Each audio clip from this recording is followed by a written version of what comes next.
El valor del coleccionismo en México. Toma uno.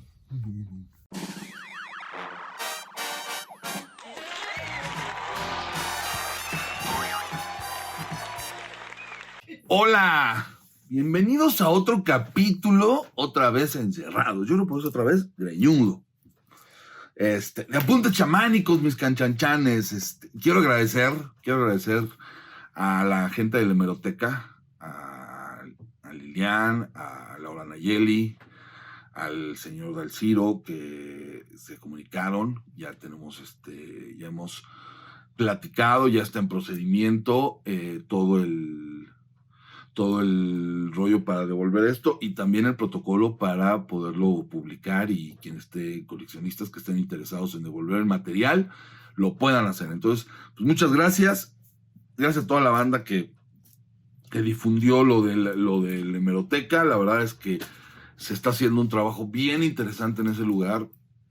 Es de los pocos lugares donde todavía podemos decir que están resguardando nuestro patrimonio y bueno, pues esperemos poderles informar todo lo que se hace.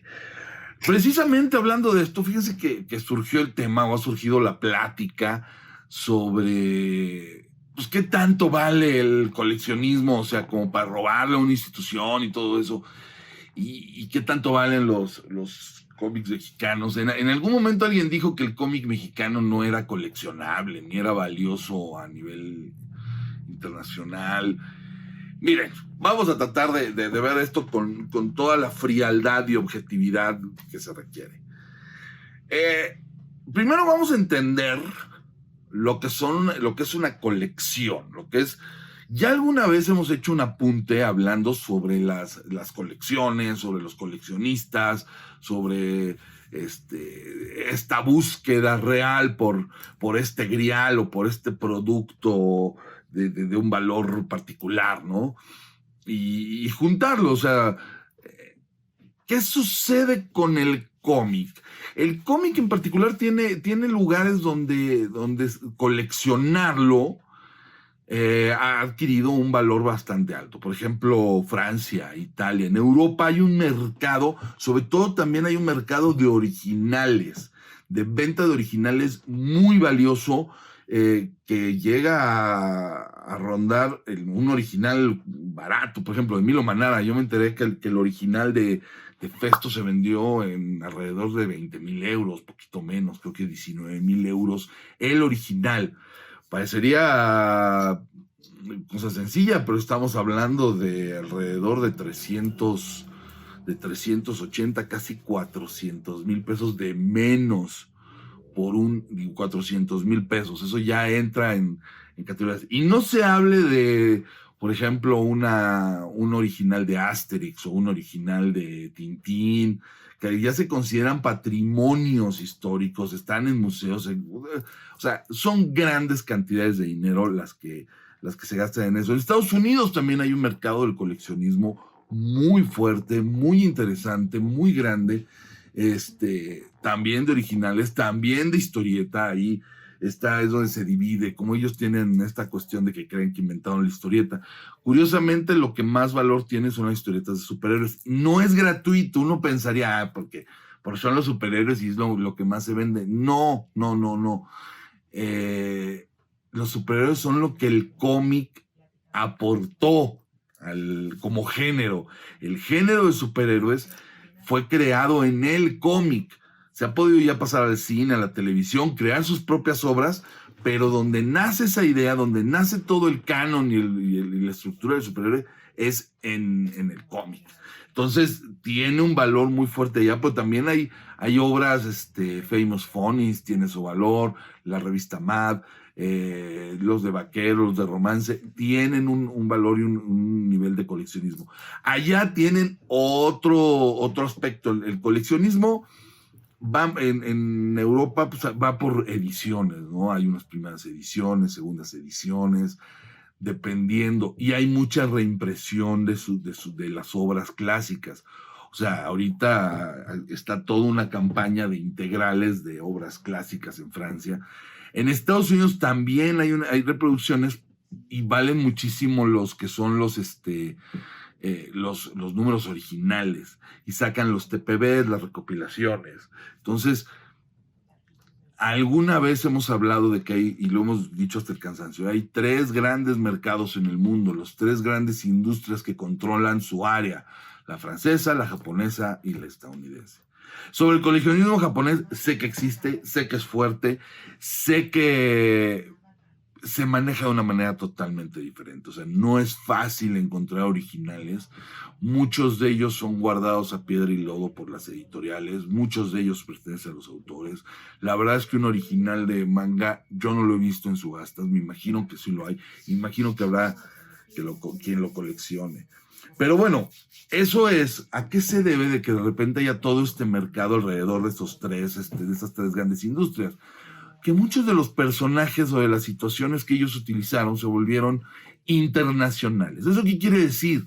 Que Asterix, por ejemplo, es conocido en muchos países del mundo y ha vendido millones de ejemplares. Entonces su valor, el valor de tener un original de Asterix, crece considerablemente. Manara ha sido alguien que se ha vuelto famoso en toda Europa, en Estados Unidos. O sea, es un personaje y su trabajo ha sido vendido en todas partes del mundo. Tintín, lo mismo. En el caso, por ejemplo, de los gringos, bueno, no se habla de Superman o de Batman o de... Los personajes han trascendido, han pasado fronteras. Entonces eso hace que un original tenga más personas interesadas en tenerlos. ¿Qué es lo que sucede con la historieta mexicana? La gran mayoría de la historieta mexicana no pasó de nuestras fronteras. La historieta mexicana debería ser un producto coleccionable al 100%. Por eso había tantos coleccionistas en México. Primero, no era nada más la numeración, sino que sus mayores éxitos eran de continuará. Lágrimas y risas, Calimán, Los Supersabios, Memín Pinguín.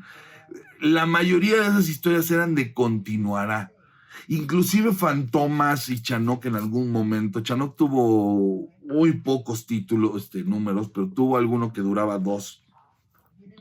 Pero Fantomas sí tuvo sagas, ¿no? Como la del hijo de Hitler, como la saga esta del Papaloy, así. Tuvo la saga también de los niños del siglo XX, los niños que cambiaron el siglo XX, en fin. En México lo que se tenía también era, y entonces había colecciones, pero como eran sagas, pues se empastaban.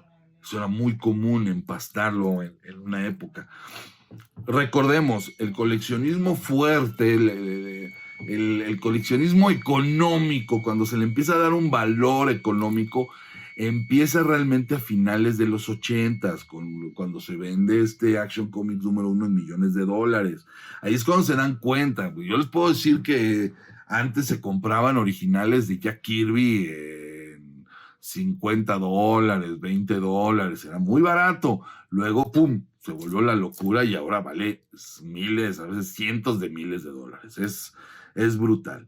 Pero en los últimos 30 años se ha desarrollado mucho este mercado, este negocio del coleccionismo.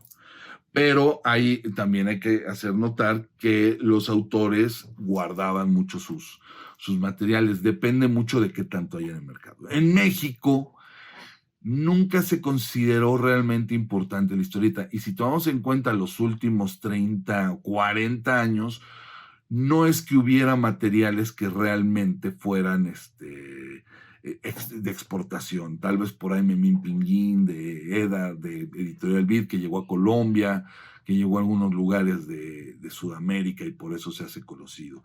Eso es lo que le hace dar un cierto valor a Memín. Pero ahora,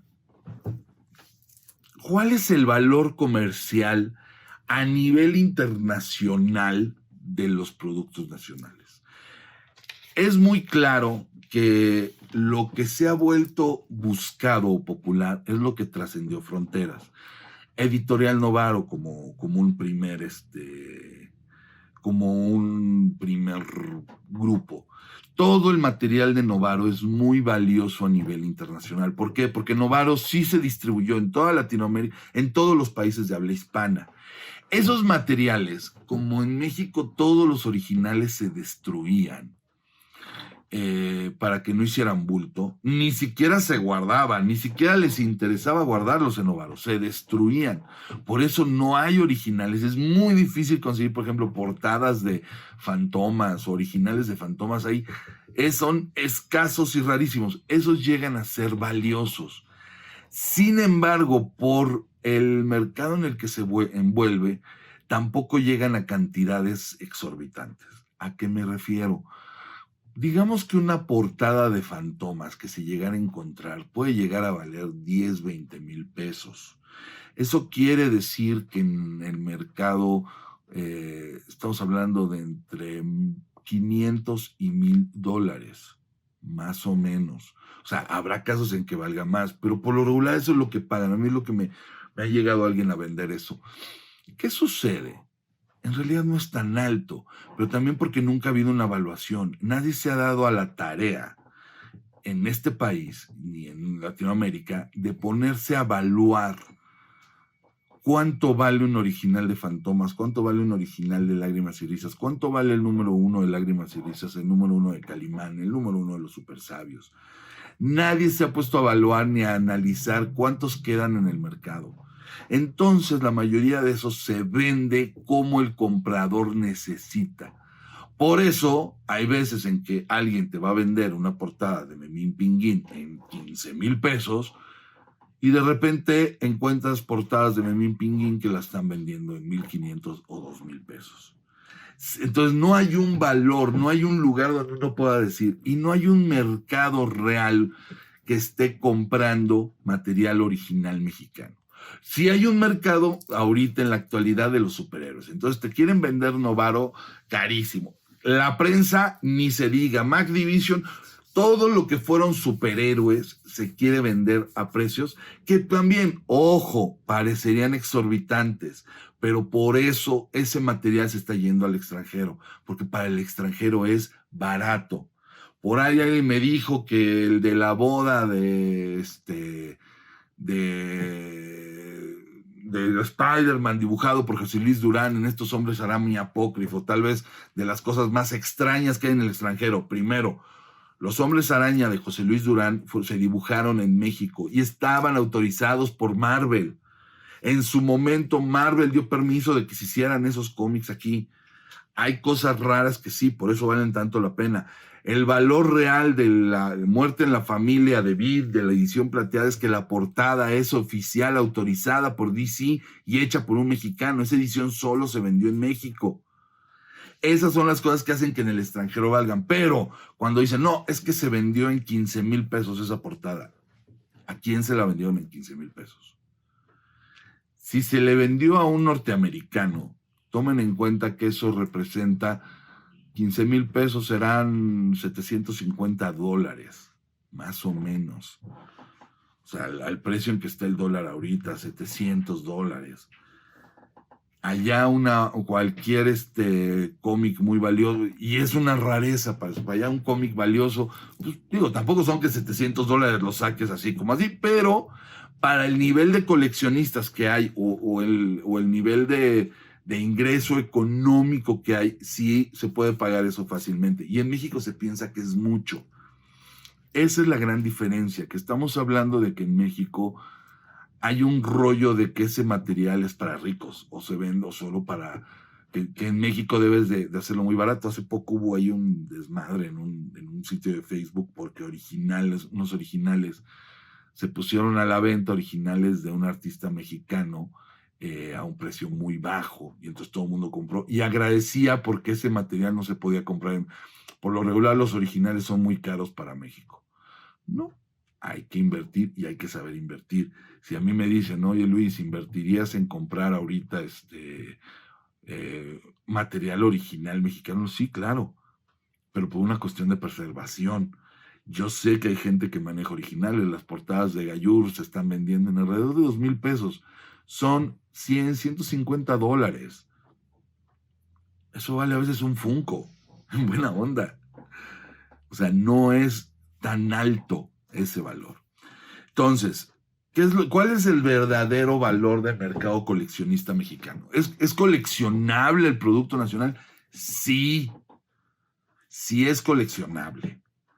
todo el material de Continuará, de Memín, de Chanok, todo eso tiene un valor realmente importante para mucha gente. El problema en México es que se está olvidando, se está desconociendo ese producto. El mercado de superhéroes, que es el que todo mundo defiende, es importante. Sí, México ha sido uno de los países donde se han reproducido las historias de superhéroes y se han publicado tal vez de forma más completa todo el trabajo. Desde el Hombre Araña, que a veces se les olvida que se publicaba en los periódicos y que hay una larga historia de publicación de tiras cómicas del Hombre Araña y de muchos personajes, Tarzán, el Príncipe Valiente, muchos personajes se publicaban en periódicos desde épocas, desde los 30, desde los 40, hasta los materiales de la prensa, Novaro, MacDivision, que tienen estas reproducciones. La prensa se especializó en publicar lo de Marvel y Novaro principalmente lo de DC, aunque por ahí se les coló Hulk, ya en los 80, ya finales. Entonces, es importante hacer notar que estos personajes son conocidos a nivel mundial y en español quien los manejó durante mucho tiempo fue Novaro, fue la prensa. Y ese material llegaba a todo. De Marvel creo que sí hubo ediciones en muchos, en otros lugares como Argentina o España. De DC sí fue Novaro quien lo manejó en una muy buena parte o en una muy buena etapa de esto, más o menos hablando desde 1949 que se funda Novaro a 1965, 70. Esos números son muy peleados por coleccionistas a nivel internacional. Entonces, sí hay un coleccionismo, sí hay un valor de ese coleccionismo para países latinoamericanos, inclusive para ciertos coleccionistas norteamericanos, pero en el área de superhéroes, el cómic mexicano como tal se va mucho a la nostalgia, porque la mayoría de ese cómic no salió de nuestras fronteras. Tal vez en España o Argentina lleguen a conocer a Fantomas o a Memín, pero ya cuando uno viaja se da cuenta que no hay un personaje mexicano que nos represente. Tal vez lo que más se conoce sea Rius con sus supermachos y sus libros, pero no hay un personaje, un Asterix, un Tintín, un mexicano, alguien que llegue a ese nivel. No existe, no tenemos un personaje mexicano más allá de nuestras fronteras. Tal vez en algunos lugares, sobre todo en la parte norte de Sudamérica, Memín, Pinguín o Calimán sean los... Pero hay un total desconocimiento. Cuando estuve en Colombia, la gente pensaba que Calimán o Memín eran colombianos. Tal vez esos sean los personajes más internacionales. Y Memín, por el escándalo del timbre, se volvió también muy reconocido. O pues era la primera vez que un personaje de historieta mexicana se le mentaba a la madre en la Casa Blanca, ¿no? Pero bueno, esa es la realidad. Los personajes mexicanos no son conocidos fuera de nuestras fronteras. Se hizo muy endémico todo el asunto en México. Autores mexicanos no son conocidos fuera de nuestras fronteras. A pesar de que había talentos tan grandes como Toño Gutiérrez, como Ángel Mora, como Sixto Valencia, que el caso de Antonio Gutiérrez estuvo a punto de irse a trabajar con Hal Foster en Estados Unidos y no se logró. ¿Por qué? Por el amor, porque se quedó conoció a su esposa y se quedó. Ángel Mora lo invitaron a trabajar con los españoles, con Carlos Jiménez, con toda la banda que luego aparece ya en Los Profesionales. Él lo invitan a trabajar a España y decide no irse por su familia, porque no quería que sus hijos estuvieran en ese momento del destape, y por eso no se fue a España, Ángel Mora. Entonces, hay una cuestión hasta que llega, pues digamos, Humberto Ramos, y es de los primeros mexicanos, junto con Carlos Tron, que llegó a publicar en Estados Unidos, Oscar González, pero publicaban cosas que no trascendieron más allá. El primer mexicano que dibuja cosas que trascienden y que hay un mercado del coleccionismo que busca sus originales es Humberto Ramos. Y de ahí han llegado otros como Sandoval, han llegado Basaldúa, Rulo Treviño, Dono, en fin, ha habido otros, ya ha habido una fuerte diáspora de dibujantes mexicanos. Ahora, ¿cuánto valen sus originales? Están en un mercado. Ellos trabajan para un mercado diferente. Y el valor de los originales en aquel mercado, en el mercado de Estados Unidos, hay una evaluación real y una evaluación fuerte y muy sólida alrededor de cuánto vale un original en Estados Unidos, cuánto vale una portada, depende si es un número clave, si no, depende qué personaje sea, o si aparece un personaje o no en la historia. O sea, una página donde aparece el Hombre Araña es más valiosa, pero si es una página donde sea fundamental para la historia, vale muchísimo más. Ahí hay toda una evaluación. Y de originales y de historias también. Los cómics valen de acuerdo a lo que sucede en ellos. Algunas veces ya en términos extraños a últimas fechas ya vale porque la portada la hizo tal dibujante y es extraña, pero es el mercado gringo y ahí se maneja muchísimo la especulación de la cual ya hemos hablado. Entonces, un poquito para concluir, en realidad cuál es el valor del mercado mexicano, del coleccionismo a nivel interno? Es muy alto todavía porque hay mucha gente buscando materiales y es cíclico. Ahorita ya empieza a haber un interés por el material de los 80s, poco por el de los 90s porque ya hubo poca historieta, pero ya empieza a haber un material, por ejemplo, por el sensacional de luchas, y empieza a haber interés por el así soy y qué, y empieza a haber interés por ciertos sensacionales, el libro policíaco, la novela, o sea, ciertos productos de los 80s, Parchís, ya empiezan a tener un valor, porque ya pasó tiempo y cada vez se están volviendo más escasos. La escasez también es uno de los valores, pero en el mercado interno, en el mercado nacional. Fuera del mercado, ¿qué es lo que está moviendo? Pues lo de los artistas que ya mencioné. Tal vez lo que ha tenido un mayor valor ha sido la obra de Humberto Ramos. Fuera de eso, pues la verdad es que hay poco que se esté moviendo en el extranjero, que tenga un valor o que la gente lo esté buscando.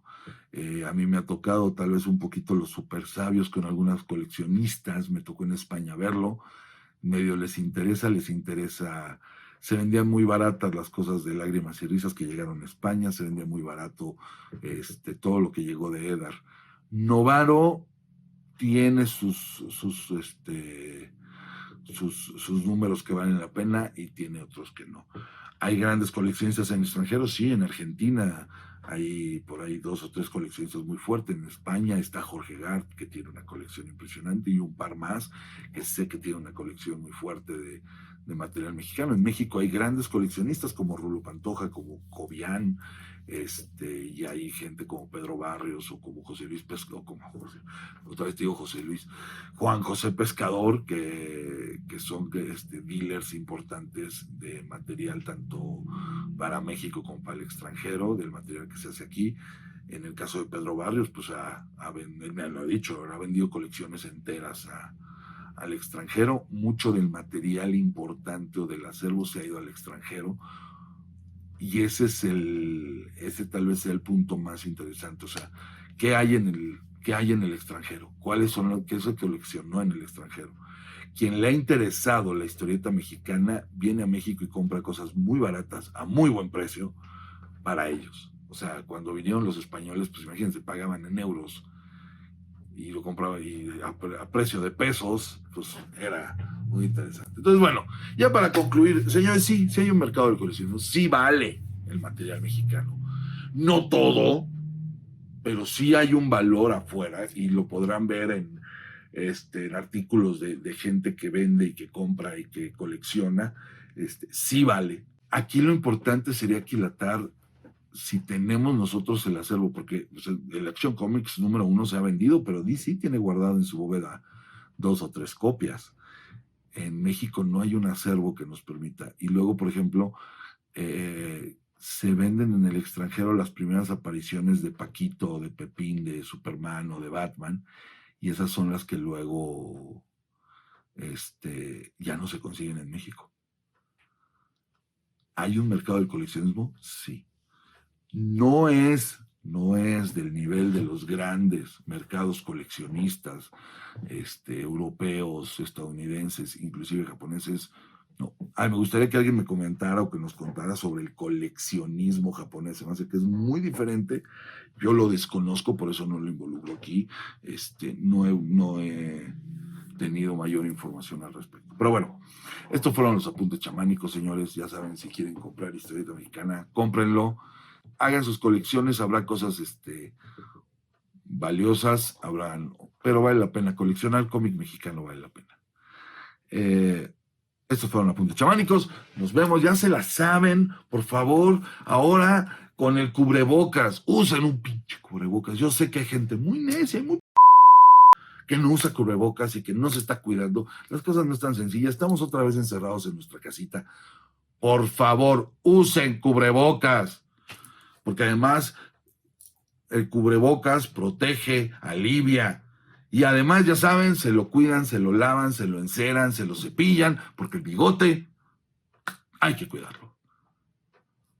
@GantuzLuis en Twitter y en Instagram. Búsquenme en Facebook Gantuz Luis, como Luis Gantuz, en Apuntes Chamánicos. No se pierdan los apuntes de historieta en el Chamuco, que sale cada mes.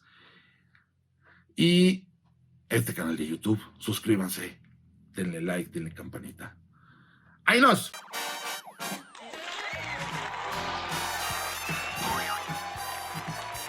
Las 5 recomendaciones. Hoy vamos a dar sobre los autores que han trascendido, que son mexicanos reconocidos internacionalmente. Entonces, porque obras, pues hay muy pocas, mexicanas casi no hay, pero autores sí hay. Y número 1,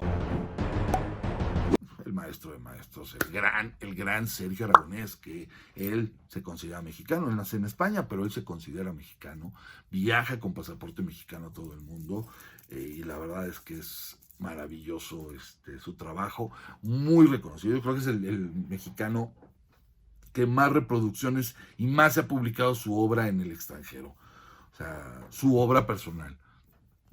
La verdad, no se pierdan Gru, no se pierdan Louder Than Words, su trabajo en la revista Mad. Búsquenlo, vale muchísimo la pena. Y curiosamente no es su obra, o sea, conseguirla no es tan caro y se puede completar, por ejemplo, una colección de Gru. Tiene un cierto, o sea, son muchos, son 120 números de Marvel, más lo que sale con Dark Horse, más Image, pero vale la pena. Número 2.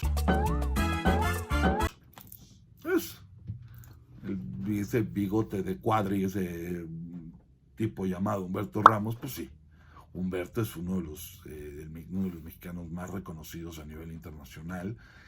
Su trabajo ha llegado a todas partes del mundo. Su trabajo en Marvel ha tenido una gran repercusión. Me ha tocado estar presente en Brasil o en Argentina o en Italia, en España, donde pues, cuando te hablan de autores mexicanos, inmediatamente te hablan de Humberto Ramos, ¿no? Y lo quieren invitar y lo llevan a convenciones. Tiene obra personal, Revelations, tiene Crimson, que también ha sido publicado en otros lenguajes. Yo creo que es uno de los autores que tenemos que seguir. Y sabemos que hay muchísima gente que tiene mucho seguimiento hacia Humberto y su trabajo. Número 3. Tony Sandoval. El maldito greñudo, nuestro ranchero global, a pesar de que en Estados Unidos ya ha estado nominado 2 veces, todavía no se lo gana, pero ya ha estado nominado al Eisner. Ya se publica su trabajo en Europa, ya ha sido traducido a varios idiomas. Su obra El cadáver y el sofá, Cita en Phoenix, Nocturno, o sea, tiene mucha obra, Mil tormentas, ¿cómo se llama? La de las serpientes, ahorita se me fue el nombre. Bueno, tiene mucha obra, ya está exponiendo en galerías, sus originales se venden muy bien. O sea, es uno de los autores que más ha trascendido internacionalmente. Tony Sandoval, no se pierdan su trabajo, vale muchísimo la pena. Y busquen la entrevista que hemos hecho en este canal. Tenemos una entrevista, es más, les voy a poner aquí el link, aquí. El link para que vayan a la entrevista de Tony Sandoval. Número 4. Rulo Treviño, que ahorita fue publicado en España, cada vez son menos, pero hay muchos artistas, pero Rulo Treviño ahorita en Japón, haciendo su trabajo allá, haciendo sus tutoriales. Les digo que publicó La Danza de la Conquista, ganó un premio en España y fue publicado allá. Creo que es uno de los autores también que empiezan a ganar un reconocimiento internacional muy importante y muy valioso. Y como un pilón, que es muy importante. No puedo dejar de mencionar, aunque son reconocidos por ejemplo, a Gerardo Sandoval, a Jean Basal, a Dono, a muchos de los que están dibujando para Estados Unidos, no puedo decir, son muchos y están poco a poco haciéndose famosos. Pero hay un par de casos, como el caso de Bev y el caso de Hagenbeck, aunque ellos, más que por su historieta, se han hecho famosos por la literatura. Ellos han viajado por la escritura, pero hay un par de, por ejemplo, en el caso de Bev en particular, sí tiene 2 o 3 obras de historieta que han sido publicadas en el extranjero, y en algunos países han preguntado por él, lo conocen, lo ubican, sobre todo en Sudamérica. Ha llegado a China, aunque mucho de eso ha sido por su labor, por eso a veces no los incluyo en el... Pero como un piloncillo está bien, chequen el trabajo de Bev, chequen el trabajo de Hagenbeck, chequen el trabajo de Gerardo Sandoval, de Jean Basal, de todos los mexicanos que están haciendo cosas en extranjeros. ¿Sale? ¡Ahí nas!